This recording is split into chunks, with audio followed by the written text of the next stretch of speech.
Je ne vais pas être très long, je vais d'abord remercier d'abord Monsieur le ministre et ses prédécesseurs pour le suivi et les subsides que nous avons obtenus à travers le CGT, à travers la DGO3, à travers également la province de Liège et la FTPL.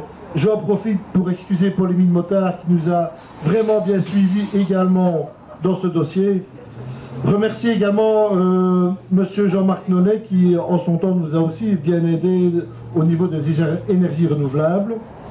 Remercier en tout cas la Wallonie, l'Europe pour les fonds européens. Remercier les différentes administrations qui nous ont aidés et qui ont permis à ce projet de voir le jour, projet qui était quand même initié en 2007. Nous voici en 2017, donc c'est vrai que en politique, il faut quand même avoir une vision à moyen et voire à long terme. Donc voilà, c'est mes premiers remerciements qui vont au monde institutionnel et aux subventions qui, sans elles, rien n'est possible. Je voudrais également remercier maintenant le bureau Jacob Meyer qui, pendant de nombreux jours et plus de 100 réunions, permis à ce projet d'éclore. Remercier nos différentes entreprises. Remercier également l'administration communale de Comblain et en particulier quand même François Louon qui, à bout de bras, a porté ce dossier, que ce soit les demandes de subsides, que ce soit les suivis de chantier et également les justificatifs pour les subsides qui ne manqueront pas de suivre. Il me reste maintenant à présenter, mais très brièvement, le projet. Donc le bâtiment va être co-géré à la fois par l'ASBL des découvertes de Comblain qui est quand même sur le terrain depuis plus de 20 ans et qui travaille au niveau de la sensibilisation à l'environnement. Il serait également co-géré par le RSI de Comblain-Poulseur qui assure, lui, la promotion touristique de notre belle région, mais également de la région Ourthe-Vestre-en-Blève. Remercier enfin l'Athénus qui, elle, va s'occuper du volet insertion sociale et également du volet circuit court et promotion des produits du terroir. Voilà, ils vont à leur tour un petit peu vous expliquer les missions qui leur incombent. Mais en tout cas, merci à toutes et tous, à tous nos partenaires. Je vous souhaite une très bonne soirée et je passe maintenant la parole à Monsieur Verjus. Encore une petite note. Monsieur Carlo Di Antonio s'excuse également. Et je dois également excuser Monsieur Jacques Lilière, qui, en tant que directeur du Gréova, est un partenaire très précieux parce que nous travaillons en étroite collaboration également avec la Maison du tourisme de notre territoire. Voilà, je ne suis pas plus long, je passe la parole à Monsieur Verjus.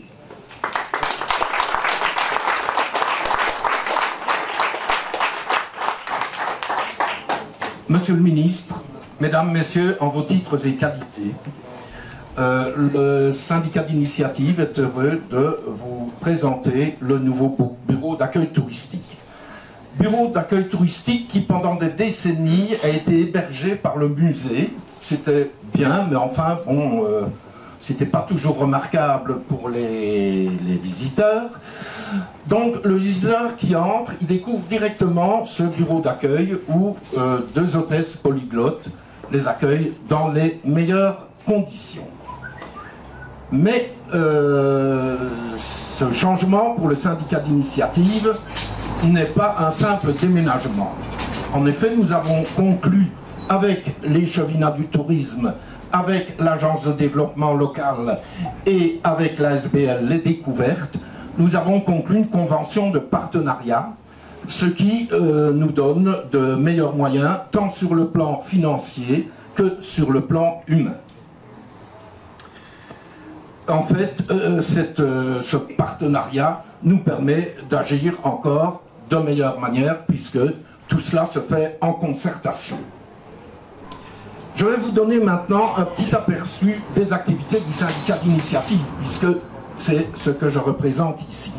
Le syndicat d'initiative, parmi l'essentiel de ses activités, gère l'entretien de 13 promenades sur la commune, 13 promenades plus un sentier géologique, ce qui représente en tout 150 km de tracés par les chemins, les sentiers, à travers les forêts, les campagnes, qui permettent ainsi de découvrir notre patrimoine. Ce parcours de promenade sera bientôt étendu à une étape de la route d'Artagnan. La route d'Artagnan, en un mot, qu'est-ce que c'est? Eh bien, c'est un petit peu calqué sur le modèle de la route de Saint-Jacques-de-Compostelle, et c'est ainsi qu'elle part de Loupiac, dans le sud-ouest de la France, traverse toute la France du sud vers le nord, entre en Belgique dans le Hainaut, traverse la Wallonie et se termine à Maastricht, là où le mousquetaire d'Artagnan aurait perdu la vie dans son dernier combat. En fait, ce périple est destiné essentiellement aux cavaliers, et nous aurons donc la chance d'avoir une étape qui fera connaître notre commune. Parmi les autres activités, des événements culturels, festifs, sportifs même, citons la fête médiévale qui tous les 2 ans rassemble dans le parc Saint-Martin environ 5 à 6 000 visiteurs. Citons aussi la fête de la Saint-Hubert, où là nous avons les chiens, les chevaux, leurs maîtres qui viennent dans le parc assister à un concert de sonneurs de trompe et se restaurer et s'abreuver. Ensuite, nous organisons au moment des fêtes de fin d'année l'illumination de la place Leblanc, un concert de musique et peut-être bien un marché artisanal. Voilà l'essentiel de nos grosses activités, mais citons aussi notre modeste collaboration à l'organisation d'une manche du championnat du monde de trial qui se déroule tous les 2 ans, ici à Comblain. Ces activités, toutes ces activités, parce que il ne faut pas perdre de vue que l'essentiel du syndicat d'initiative est constitué de bénévoles. Toutes ces activités sont sous-tendues par une gestion administrative et financière efficace qui nous permettent de solliciter et d'obtenir des subsides, sans quoi le syndicat d'initiative végéterait. C'est la raison pour laquelle je terminerai en vous adressant, Monsieur le Ministre, Mesdames et Messieurs les représentants des pouvoirs subsidiants, tous nos remerciements pour l'aide que vous nous accordez. Merci.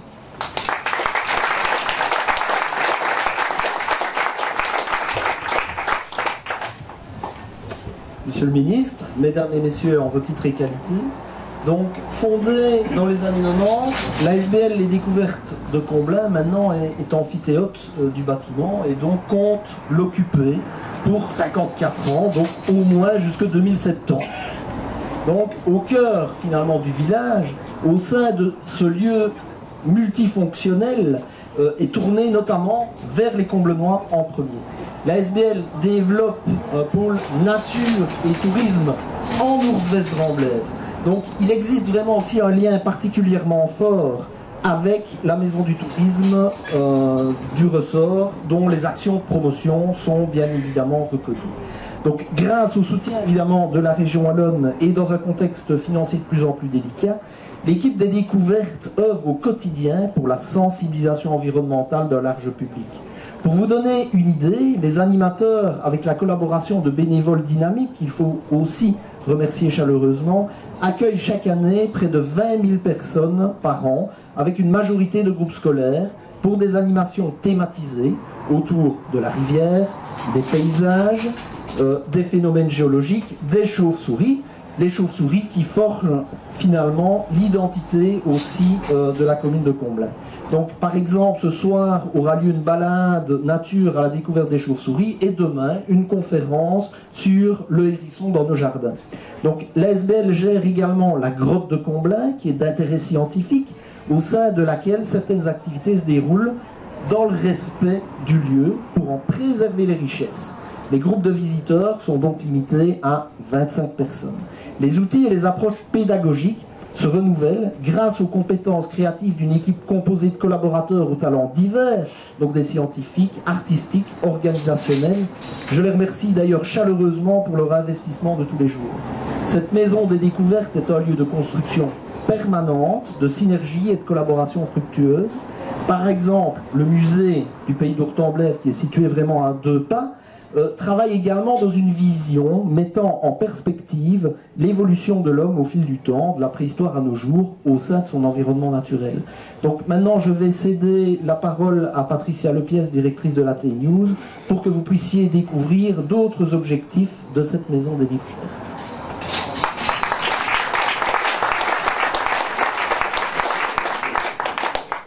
Bonjour à tous, Monsieur le Ministre, Monsieur le Bourgmestre, Mesdames et Messieurs, en votre titre et qualité, chers partenaires. Tout d'abord, je tiens à excuser le président de l'AT News ASBL, Vincent Moïse. Il aurait vraiment aimé être parmi nous, mais nous pouvons le féliciter parce qu'il a un nouveau mandat de papa. Actuellement, il est à la maternité. Ouais. Merci de votre présence et le soutien que vous apportez à ce beau projet. Le relais du terroir est le fruit d'un projet qui a mûri progressivement. Depuis plusieurs années, nous accompagnons des personnes en quête de sens, qui ont besoin de se poser, de revenir à des choses simples, essentielles, pour rebondir et se remettre en projet. La TNews ASBL lutte contre toute forme d'exclusion sociale dans la région Ourtemblève-Condroz. Nous proposons des actions d'inclusion sociale, différents types d'accompagnement pour les personnes dépendantes et des actions de prévention et de délinquance. Dès lors s'inscrire dans un projet solidaire, implanté au centre du village, qui met en valeur les richesses de nos producteurs locaux, qui nous permet aussi de profiter de la vie en plein air dans nos belles campagnes, était pour nous une évidence. Ce projet pour nous est vraiment découpé en 2 phases, 2 phases d'une même pièce qui va vraiment nous permettre d'atteindre nos objectifs. La première phase, c'est un premier projet qui s'appelle De la bêche à l'assiette, qui est financé par l'Union européenne via le FEADER et la Wallonie. Nous travaillons avec les producteurs locaux. Le Canard Gourmand, je ne sais pas s'il est là, il n'est pas encore volé dehors, qui est situé à Fréture, la ferme de la Grande Chevet à Fontard, les jardins du Sard à Poulseur et les jardins de la Foire à Donneux. Ils accueillent des personnes dans un processus d'inclusion dans leur exploitation. Ils partagent avec elles les connaissances et les quelques tâches de la vie à la ferme. Merci pour votre engagement et votre patience. La Maison des Découvertes est aussi le point de ralliement du projet et c'est vraiment d'ici d'où vont partir les groupes avant d'aller vers les champs. La deuxième phase du projet, et que vous allez vraiment découvrir aujourd'hui, qui est juste là, vous pouvez rester ici, vous allez voir, c'est l'espace Eureka. Enfin, c'est pas qu'un espace Eureka, comme l'a dit tout à l'heure un des partenaires. Le relais du terroir est aussi un espace où nous pouvons transformer et faire déguster les produits de chez nous. Nous y proposons de la glace, des milkshakes, de la bière, de la soupe, des crêpes et des gaufres aussi bientôt quand il va faire un peu plus froid. Donc on va commencer ici très prochainement. Et pour les verres, les week-ends, ce sera également le moment de se retrouver dans un espace convivial, entre amis autour de tables d'hôtes, préparés par des personnes que la AT News ASBL accompagne. C'est d'ailleurs là que nous dégusterons les produits de nos producteurs dans quelques instants. Outre ce volet culinaire, ce projet a donc également un objectif plus social, lié à l'insertion.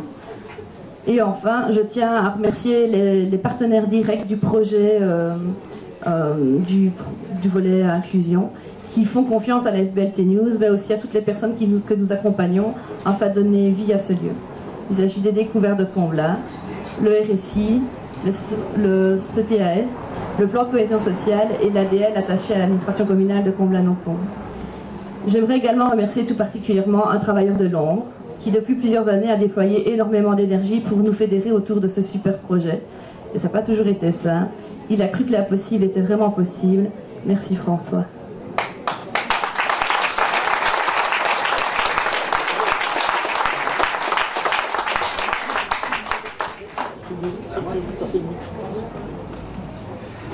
Voilà, bonjour à chacune et à chacun, ravi de me retrouver ici parmi vous, ravi de retrouver mon copain Cyril. Qu'est-ce qu'il est venu me voir quand il était député wallon? Moi j'étais chef de cabinet de Guy Ludgen. Il est venu chercher quelques gros chèques à l'époque qui ont contribué à embellir cette belle commune. Ravi de saluer Monsieur Darras et puis j'ai aperçu aussi tout à l'heure la tête de Philippe Daudrimont que je salue. Ravi de saluer ce qui est visiblement le résultat d'un super partenariat. D'ailleurs, c'est un mot que j'ai entendu dans quasi tous les discours. Vous avez évoqué synergie, vous avez évoqué partenariat. Je vais y revenir. mais à tel point que finalement, si je devais illustrer de manière très concrète ce que je fais au quotidien dans le cadre du service public wallon, dans la collectivité politique qu'est la Wallonie, ben, je devrais venir ici, parce que j'ai le plus bel exemple finalement de ce que peuvent donner des responsabilités lorsqu'elles travaillent en partenariat. Je m'explique. Ce bâtiment qui est magnifique et qui a été particulièrement bien valorisé est le résultat d'un financement à travers, bien sûr, l'Europe, qu'il a fallu solliciter, dans la politique de développement rural, dans la politique aussi de l'environnement, et toute l'animation qui en résulte et qui va rayonner davantage encore, c'est finalement la conjugaison de toute une série de moteurs politiques que sont la politique du tourisme, la politique du développement rural, la politique de l'agriculture, la politique de la biodiversité, et la seule politique pour l'instant pour laquelle je n'ai pas été sollicité, mais je ne doute pas que ça tardera, c'est la politique du patrimoine. Parce qu'on est évidemment, Cyril, dans le cadre d'un patrimoine magnifique, le patrimoine dont on va saluer d'ici une heure et demie, c'est pour ça que je vous laisserai rapidement, puisque c'est l'ouverture ce soir officielle à Liège des 29e journées du patrimoine. C'est premier patrimoine, c'est d'abord notre patrimoine naturel. C'est notre patrimoine géologique, c'est notre patrimoine de biodiversité, c'est notre patrimoine environnemental, et puis bien entendu c'est tout le patrimoine bâti, et c'est notre patrimoine aussi agricole, rural, gastronomique. Donc voilà déjà, je te tends une perche, Jean-Christophe, pour tes futurs projets. Vous avez évidemment vu juste, lorsque vous avez décidé de valoriser ce bâtiment, de l'utiliser au maximum. J'ai dit tout à l'heure à l'architecte que je félicite qu'il n'y a pas 2 cm² qui ne sont pas utilisés dans ce bâtiment. Je viens de le parcourir depuis la cave jusqu'au bureau qui se trouve au dernier étage. C'est vraiment une belle réussite sur le plan architectural et entrepreneurial, et il faut en remercier à la fois l'auteur de projet et bien sûr les entreprises qui ont travaillé, mais aussi évidemment la commune qui a été l'ensemblier et qui a eu l'audace à un moment donné de croire en ce projet et puis d'aller chercher les subsides, en ce compris jusqu'à l'Europe, avec l'aide évidemment de mes prédécesseurs. Je voudrais aussi insister sur le fait que vous avez évidemment raison de décloisonner les politiques. Lorsqu'on a la chance d'avoir des attractions touristiques telles qu'elles ont été reconnues et telles qu'elles ont de plus en plus de succès, lorsqu'on a la capacité d'avoir une équipe à tel point avertie et pointue dans le domaine de l'animation environnementale, lorsqu'on a la chance aussi de vivre dans une ruralité extrêmement vivante, où il y a des producteurs locaux, et où il y a aussi un souci de cohésion sociale. Et Dieu sait si souvent ruralité coïncide avec cohésion sociale, et on doit être un exemple au niveau de la ruralité à cet égard-là, eh bien on essaye, comme vous le faites, de les faire travailler ensemble, et c'est pas si facile. Il faut d'abord y penser, il faut structurer cet ensemble, et puis il faut le faire vivre, et il faut l'animer. Et donc, c'est un réel plaisir pour un responsable politique, quel que soit son dossard, quelle que soit finalement la responsabilité qu'il assume, de pouvoir se rendre compte combien vous optimisez les deniers publics, et combien vous veillez aussi à associer l'appui public, l'appui du contribuable wallon, avec tout l'apport d'un bénévolat exceptionnel au niveau associatif, qu'il s'agisse de ce que vous développez comme animation, qu'il s'agisse de ce qui se fait au niveau de la cohésion sociale, de l'appoint, je dirais, à côté de la profession que les agriculteurs apportent, et puis l'appoint évidemment des bénévoles sans lequel il n'y aurait pas de syndicat d'initiative possible. Donc tout ça c'est de la synergie, tout ça c'est du partenariat, tout ça c'est de la bonne gestion des deniers publics, et évidemment c'est la moindre des choses que la Wallonie soit à vos côtés pour porter ce nouveau projet. C'est un réel pôle de développement, à la fois touristique, environnemental, économique et social. Donc vous résumez ici finalement les 4 priorités qu'un pouvoir public doit assumer dans l'intérêt de sa population et pour que chacune et chacun des Wallons puisse vivre mieux dans un progrès personnel et collectif. Un mot encore, je sais, il me l'a déjà prévenu Je ne retournerai pas les mains vides, j'aurai l'un ou l'autre dossier pour rentrer. D'ailleurs, Cyril, toujours plus proactif, a déjà remis le dossier à mon collaborateur, en tout cas un de ces dossiers. Je sais que d'autres m'attendent. Ben, je vais aussi vous informer d'une autre bonne nouvelle, puisque début de semaine, j'ai signé l'avant-projet qui concerne un autre dossier du développement rural et qui touche la mobilité à l'intérieur de Comblain en ce qui concerne le pont. C'est tout de même un petit chèque, Jean-Christophe, de 474 000 € que la Wallonie va apporter pour que vous puissiez finaliser ce dossier, qui est un dossier important en termes de sécurité, en termes de convivialité, en termes aussi finalement de cohésion par rapport à ce bel ensemble patrimonial, mais patrimonial vivant que vous êtes en train de finaliser ici même.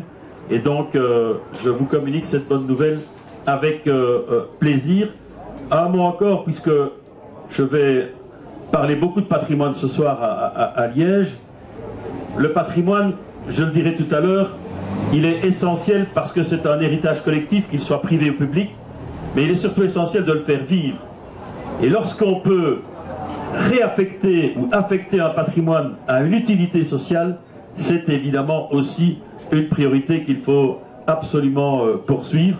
C'est ce que vous avez fait dans toute cette belle commune, et je vous encourage et vous félicite pour cela. Je vous encourage à continuer à le faire. Merci beaucoup.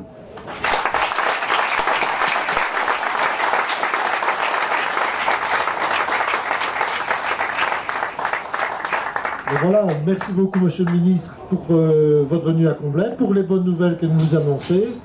Maintenant, je vais vous inviter à peut-être faire le tour du bâtiment pour les personnes qui ne l'ont jamais fait, et alors de prendre le verre de l'amitié qui vous sera servi par le projet de l'Athénius, le projet d'insertion sociale de l'Athénius. Merci à toutes et tous pour votre venue et bonne dégustation et bonne visite.